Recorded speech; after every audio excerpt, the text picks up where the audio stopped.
తెలంగాణ వచ్చినాక తెలంగాణ సినిమా బాగుపడుతుందని అనుకున్నారు చాలామంది. కానీ ఆ ఆంధ్ర సినిమా నిర్మాతలు, ప్రొడ్యూసర్లు, డైరెక్టర్లు అందరూ కుమ్ముక్కైపోయి గత 10 సంవత్సరాలు పరిపాలించిన ప్రభుత్వంతోని లాలూచిపడి తెలంగాణ సొమ్మును దోసుకున్నారు. ఆ దోసుకున్న సొమ్మును తీసుకుపోయి దుబాయ్‌లో ఇన్వెస్ట్‌మెంట్ చేస్తున్నారు.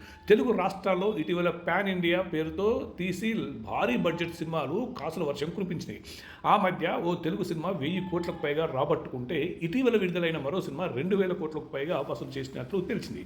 ఇవి కాక 100 కోట్లు నుంచి 500 కోట్ల దాకా కలెక్షన్స్ తెచ్చిన సినిమాలు 10 దాకా ఉన్నాయి. నిజానికి ఆయా సినిమాలు ఆర్జిస్తున్న లాభాల్లో మెజారిటీ వాటా నిర్మాతలు, డైరెక్టర్లు, హీరోల చేతుల్లోకే వెళ్తుంది. ఈ సొమ్మంతా హవాలా రూపంలో దేశ సరిహద్దులు దాటుతున్నది. దుబాయ్లోని రియల్ ఎస్టేటు, కన్స్ట్రక్షన్ రంగంతో పాటు హాంకాంగ్, మలేషియా, సింగపూర్ లాంటి దేశాల్లో వివిధ వ్యాపారాల్లో సినీ ప్రముఖులు పెట్టుబడులు పెడుతున్నట్టు తెలుస్తున్నది.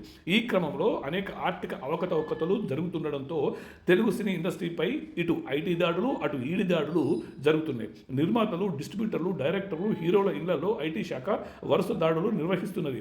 దుబాయ్, ఇతర దేశాల్లో పెట్టుబడులకు సంబంధించిన కేంద్ర దర్యాప్తు సంస్థలకు పలు ఆధారాలు లభించినట్లు తెలుస్తున్నది. అయితే ఇట్లాంటి వాళ్ళకి అంటే భారతదేశము తెలంగాణలో సంపాదించిన సొమ్ముని హవాలా రూపంలో ఇతర దేశాలకు పంపించడంతోనే ఇక్కడ ట్యాక్స్ను ఎగ్గొడుతున్నారు. సో దీనికి తెలంగాణ రాజకీయ నాయకులు తోడైనరు. సో ఇట్లా ఇటు తెలంగాణ రాజకీయ నాయకులు, అటు సినిమా ఇండస్ట్రీ పెద్దలు వీళ్ళిద్దరు కుమ్ముక్కైపోయి తెలంగాణకు తీరని ద్రోహం చేస్తున్నారు అనడానికి ఇది ప్రత్యక్ష తార్కణం. ప్రజలారా మేల్కొనడి, వీళ్ళకు బుద్ధి చెప్పండి.